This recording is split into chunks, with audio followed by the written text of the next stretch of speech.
So I invite now Parag Rangnekar and Nirmal Kulkarni after Parag's presentation to give their views on butterflies as well as biodiversity and ecotourism. Mr. Parag Rangnekar. Parag Rangnekar is working in this field for several years. He is basically an agricultural graduate.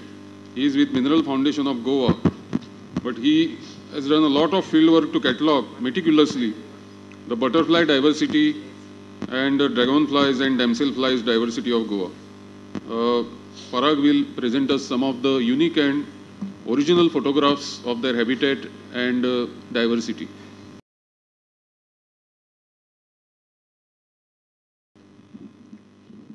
Thank you, Dr. Kamath. Actually, when this topic was given to me, since there are two different groups, I was not sure. I was trying to basically find some kind of commonality between them. Realize that one is a prey, the other is a predator, have different life cycles. One has a complete life cycle, the other has an incomplete life cycle. Then luckily, what I realized was both these groups are represented in our folklore, and both are symbols of transformation and freedom. The first one is from Japan, the other one is from Europe. So not only in our country, but a lot of Asian countries as well as Latin America, both these groups are symbols in our folklore. In one case, in case of the butterflies, the transformation is from a caterpillar to a beautiful butterfly, and in one case, I mean, in the case of the odonates, from a watery abode to the sky. So they also form a major part in even today's tattoo industry. To speak of butterflies of Goa, why are we speaking about them? I think the most important function, not only butterflies but insects perform, is of pollination. This is a representative image of a butterfly with pollens on its body. Just to give you a history about the documentation that's happened in Goa, overall biodiversity is not very well documented. As far as butterflies is concerned, Dr. Manoj Borkar from Carmel College has done his study of butterflies of Bondla. Dr. I.K. Pai from the zoology department has done studies on butterfly distribution patterns in Goa. But I suppose the monumental work that has been done by one Mr. Harish Gaonkar for the entire Western Ghats is the basis of the all work that has been happening after that. And recently in 2008, the Zoological Survey of India came up with a big fact book called Fauna of Goa, which enumerates right from mammals to all the smaller organisms, in which they have documented 251 species. This is just for facts and figures. We reported 3 new records for Goa, but ZSI report we are not too happy with, frankly, because there are quite a few gaps. Some of the species which were reported by Harish Gaonkar has been missed by the ZSI. So if you consider all those missing ones and the new ones that have to be added, the present tally for Goa works out to around 258 species. Just a brief introduction about butterflies, because since this is for journalists, many times you find a beautiful photograph of a moth called a butterfly. So just to clarify, butterflies are part of the group called insects. Any organism which has got 6 legs is an insect. That's why they also call us hexapoda. These moths and butterflies both belong to an order called Lepidoptera. Now, what's the difference between a butterfly and a moth? The basic difference is that majority, with a few exceptions, butterflies move during the day. They are diurnal, whereas the moths are nocturnal. Again, with exceptions. If you actually observe the antennae, I'll show you a photograph later. The first one is a moth, whereas the second is a butterfly. The moth antennae are feather-shaped, whereas the antenna of a butterfly are like a thread or a club. Many times when you ask differences, they say that the moth doesn't look good, whereas the butterfly looks good, but that's not a fact. Some moths really look beautiful, maybe better than the butterflies. One of the major difference between these two is that a moth can never fold its wings. It always keeps its wings open, whereas a butterfly keeps its wings open to gather energy from the sun, but it can fold its wings. That's another difference. What's the status? Quite a few of our butterflies are included in schedule of the Wildlife Protection Act. Around 13 are included. But again, these are national figures. But the problem is many of the common ones, which are found in our gardens, as well as in all kinds of habitats, are also included in Schedule 1. So these schedules actually need to be revised. The major threat for all species, basically, not only butterflies, is the changes in habitat, basically the land use changes that are happening.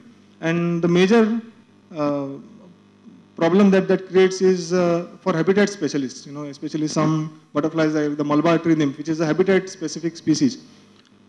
Changing land use, sometimes, when land use changes, you suddenly see that the butterfly diversity has increased. But what happens in that is that some habitat-specific species has lost out. That's why I say that loss of pristine forest is a separate threat, because there are many species which are dependent only on these forests. And fires, again, may not be a direct threat to the adult butterfly, but it kills a lot of the larval stages and eggs. What are the prospects? This photograph is from a butterfly meet that we organized recently. There's a lot of scope for getting intellectual as well as interested people together. Like bird watching, which is a major industry in Goa, butterfly watching also can actually catch up. Butterfly parks, there is an example in Goa right now in Ponda where Mr. Hebrekar has made an attempt. I think more such attempts need to be made, because when you do that, you not only attract butterflies, but you indirectly help in their conservation. Butterfly ranching is something that can be done. There are ethical issues associated with this, but I think personally I feel that it is something that can be explored. And of course, butterfly photography, which can create a lot of awareness. But in the end, I think everyone has said, like Dr. Janardhan said in the morning, I think scientific documentation is the key, most important key. If we don't know what we have, then there's no way we can conserve. Just for your information, there's a Yahoo group called Butterfly India. This is a network of people from all over the country, and there are some foreigners also involved. This is a very good network to gain knowledge on butterflies, and you can easily be a member. And this website is right now under construction. It's of the Indian Foundation of Butterflies. This is again effort of the network led by Krishnamay Kunte. So this butterfly is going to include all butterflies in the country with their life histories, with photographs, with everything. So you won't need any of the books in the future. Coming to the Odonata, those are the dragonflies and damselflies. As you see, as you see this picture, the dragonflies and damselflies can be easily distinguished by the size. Again, one of the major difference between them is that the dragonfly usually sits with its wings open, whereas the damselfly you will see has always folded wings, and of course it's much smaller in size. There are around 7,000 species known all over the world, out of which 500 species, 499 to be precise, are known from this country, and around 137 species are known from peninsular India. The Goa scene now, this is very interesting because no studies were done prior to liberation, like in other parts of our country where the British took a lot of efforts. It was only after liberation in sometime in 1966 and 67 that Zoological Survey of India, Dr. Prasad, he visited Goa and collected a few species, and the first report was published in 1996 after a gap of nearly 30 years, which enumerated only 22 species. Followed by that, the recent ZSI publication enumerated a few more, and the total was 39. When you look at the South India numbers, which is 137, and 39 in Goa was something which was not digestible. So we actually started working. We worked for a year, and within a year, we managed to collect and observe and document, and we added 34 new records to the state recently, in 2010. So right now, if you see the numbers from 39 to, with the addition of 34 actually makes it 73. But in between, there were studies done by Dr. Borkar and some of his students, where three species which were reported have not been included in the ZSI report. That's why I call it 76. Since the dragonfly, the life cycle of a dragonfly, the first stage, that's the larval stage, is spent underwater. They are directly connected with the health of the water bodies. So pollution of water bodies in whatever sense has a direct impact on the dragonfly diversity. And personally, I feel that overall neglect, like Sonali spoke about what's happening with Karambolim and so many other lakes, overall neglect of our water bodies, not only the bigger water bodies, but smaller ponds in our villages, which are being neglected, is also having an effect on the diversity. Climate change, obviously, I don't need to speak about this. I think the biggest problem for this group and all the lesser known groups is the lack of awareness. Basically, people, though we see them around, people really are not interested. So, and if you actually see a life history of only 15 species is, detailed life cycle is known. So that's quite shameful.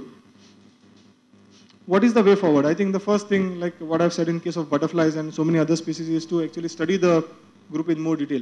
We are sure that right now the species list for Goa is 76. I'm sure there are more than 100 species out there. But then they need to be documented.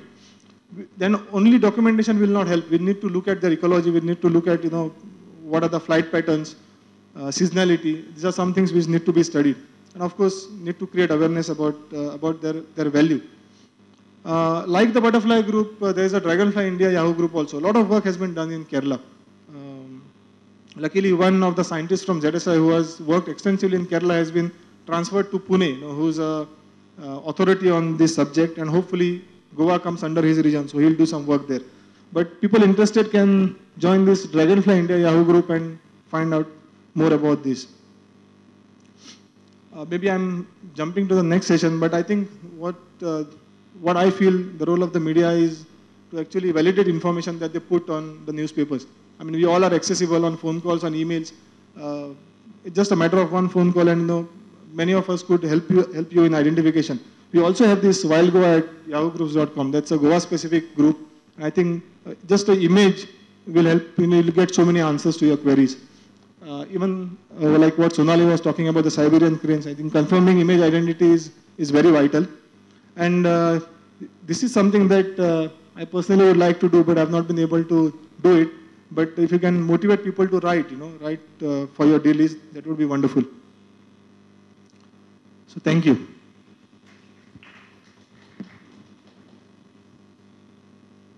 Parag, I request Siddesh to present him with a potted plant as token of our appreciation for his wonderful presentation.